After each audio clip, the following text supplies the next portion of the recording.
دور موجود کے اندر کہتے ہیں کہ سب سے بڑا بم جو ہے وہ معیشت ہے۔ کسی قوم کی اگر معیشت کمزور ہو گئی، اقتصادی حالت پتلی ہو گئی، آج کے گلوبل ورلڈ میں اس کی کوئی عزت اور کوئی توقیر نہیں رہتی۔ میں کہتا ہوں یہ ضابطہ آج سے نہیں ہے، یہ جاہلی نظم جو موجودہ مہذب دنیا کے اندر یہ جو جاہلی قانون اور ضابطہ ہے،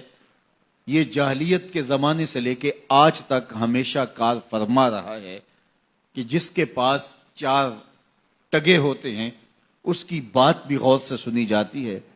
اور جس کے پاس دولت نہیں ہوتی اس کی سمجھداری پر مشتمل باتوں کو بھی حفوات کہہ کے رد کر دیا جاتا ہے۔ اور اگر آپ کے گھر میں دانے ہیں تو آپ کے کملے بھی سیانے ہیں، اور اگر آپ کے پاس کچھ نہیں ہے اور آپ فصاحت و بلاغت کے امام ہیں تو آپ کی بات کی کوئی اہمیت نہیں ہے۔ عربی کا ایک شعر ہے کہ فصاحت و صحبان و خط و ابن مکلا و حکمت و لقمان و زہد و ابن ادہمی اذا اجتمعت فی المرء والمرء مفلس فلیس لہ قدر بمقدار درہمی۔ صحبان جیسی فصاحت ہو، ابن مکلا جیسا خط ہو، ابراہیم ادہم جیسا زہد ہو، اور لقمان جیسی حکمت ہو، اور یہ ساری چیزیں ایک وجود میں جمع کر دی جائیں، یہ ساری خوبیاں ایک شخص میں جمع ہوں، والمرء مفلس، لیکن وہ شخص ہو غریب، فلیس لہ قدر بمقدار درہمی، تو اس کا ایک کوڑی مل نہیں ہے۔ یہ دنیا کا ضابطہ ہے، یہ دنیا کا جھوٹا نظم ہے، اور شروع سے آج تک یہ قانون دنیا کا اندھا قانون کار فرما ہے۔ تو اگر آپ کے پاس دولت نہیں ہے، آپ کی معیشت مضبوط نہیں ہے،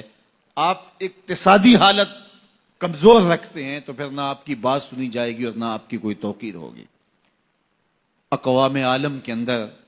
اپنے آپ کو کھڑا کرنے کے لیے اپنی اقتصادی حالت آپ کو بہتر کرنی ہوگی، اور اقتصادی حالت بہتر کیسے ہوگی؟ دیانت اور سچائی کے ساتھ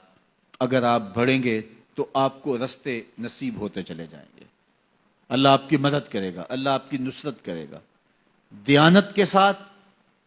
اور سچائی کے ساتھ جو قومیں آگے بڑھی ہیں، وہ قومیں کافر بھی ہوں تو انہیں راستے ملے ہیں، اور دیانت اور سچائی کو جن قوموں نے چھوڑا ہے، چاہے وہ تہجد گزار بھی ہوں، انہوں نے راستے مسدود پائے ہیں، راستے بند پائے ہیں۔ اس لیے یہ اللہ کا ضابطہ ہے، اللہ کا قانون ہے کہ اللہ جل شانہ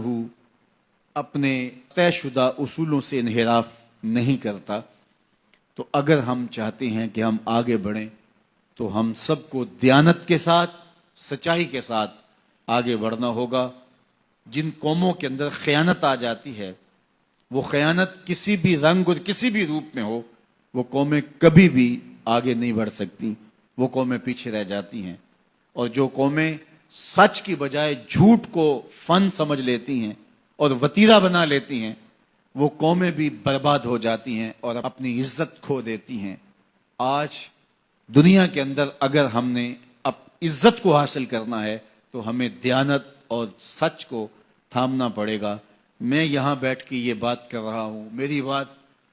آپ تک اور سوشل میڈیا کے ذریعے کچھ لوگوں تک تو پہنچ سکتی ہے،